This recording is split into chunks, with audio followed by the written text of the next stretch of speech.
Hello everyone, I am Bindu Tiwari. Welcome to my YouTube channel. आज का thought of the day, निष्ठा और समर्पण। सच में जो कर्तव्य, निष्ठा, समर्पण का पालन करता है वो सबसे बड़ा और सम्मानित इंसान होता है। तो आइए आज आपको एक स्टोरी के माध्यम से बताने का प्रयास करते हैं। एक घर में टीचर, वाइफ और उसका बेटा रहता था।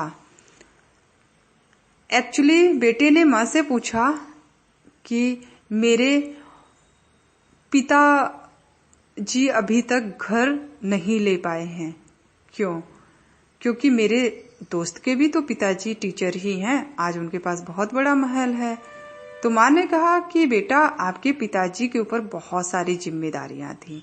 उन्होंने अपने 2 भाइयों को पढ़ाया लिखाया, अपनी 2 बहनों को पढ़ाया लिखाया, फिर उसका विवाह किया, फिर तुमको और तुम्हारी बहन को पढ़ाया और तुम्हारी बड़ी बहन का विवाह किया।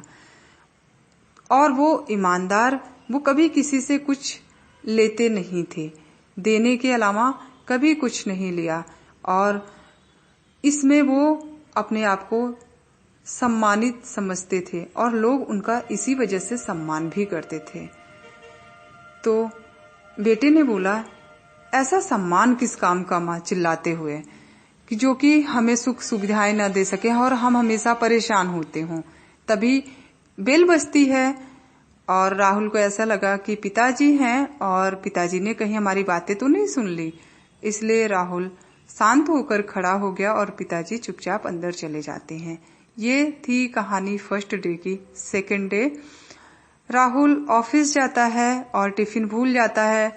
माँ उसके पिताजी से बोलती हैं, राहुल आज टिफिन नहीं ले गया है और आप उसको दे आइए। पिताजी साइकिल उठाते हैं, टिफिन को टांगते हैं और चले जाते हैं।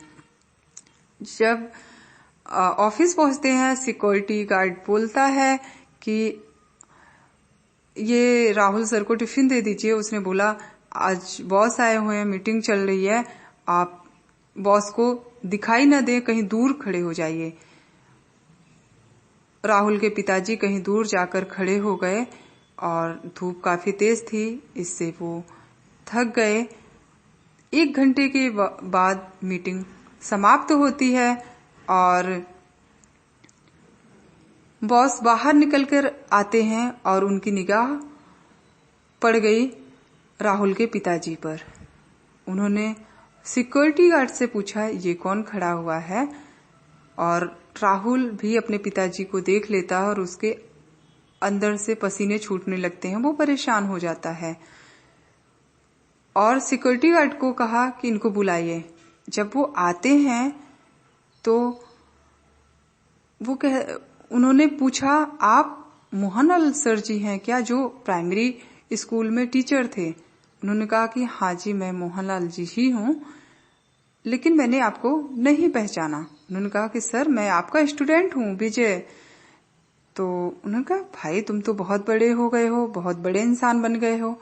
उन्होंने कहा, सर इसमें आपकी ही दुआ है, आपने मुझे इस लायक बनाया। चलिए हम अंदर बैठकर बात करते हैं। उन्होंने गार्ड से पूछा, इनको बाहर क्यों खड़ा किया था धूप में? तो उसने बोला, सॉरी। बाहर अंदर जाते हैं और वो लोग बैठकर बातें करते हैं। सर, मेरी माँ आपको गुरु दक्षिणा लेकर गई 50,000 रुपए, लेकिन आपने लौटा दिया। आप ही की वजह से मैं हाई स्कूल में, क्योंकि मैं पढ़ने लिखने में अच्छा नहीं था, और जब आपने पढ़ाया, आपकी इतनी अच्छी टेक्निक थी मेरे अंदर, वो आने लगी और आपके ज्ञान से आज मैं आगे की पढ़ाई पूरा किया और यूएस जाकर डिग्री ली और आकर मैंने फैक्ट्री खोली। तो सर, आप नहीं होते तो मुझे ज्ञान नहीं प्राप्त हो सकता था। सर, आज मैं आपको गुरु दक्षिणा देना चाहता हूं और मैं आपको, मेरे इस शहर में बहुत सारे बंगले हैं और एक बंगला मैं आपके नाम करना चाहता हूं। सर, आप अभी भी किराए के मकान में रहते हैं? तो मोहनलाल जी ने कहा, जी हाँ। तभी उन्होंने कहा कि मैं इतनी बड़ी गुरु दक्षिणा नहीं ले सकता हूं। तो राहुल ने उनके बोलने से पहले ही कह दिया, शुक्रिया सर। उन्होंने कहा कि मेरे से शुक्रिया मत कहो, अपने पिताजी से शुक्रिया कहो और मरते दम तक आप इनके साथ रहेंगे और इनका साथ कभी नहीं छोड़ेंगे। तो इस कहानी से हम बहुत कुछ सीख सकते हैं कि अगर आपके अंदर कर्तव्य, निष्ठा, समर्पण है, ईमानदारी है, तो आप दुनिया के सब सुख प्राप्त कर सकते हैं और समाज में आपका कीर्ति होगी, यश होगा और सभी आपका सम्मान करेंगे। तो बस आपसे इजाजत चाहते हैं। नेक्स्ट वीडियो में हम फिर मिलते हैं न्यू थॉट के साथ। Watching my video, thank you so much, bye bye.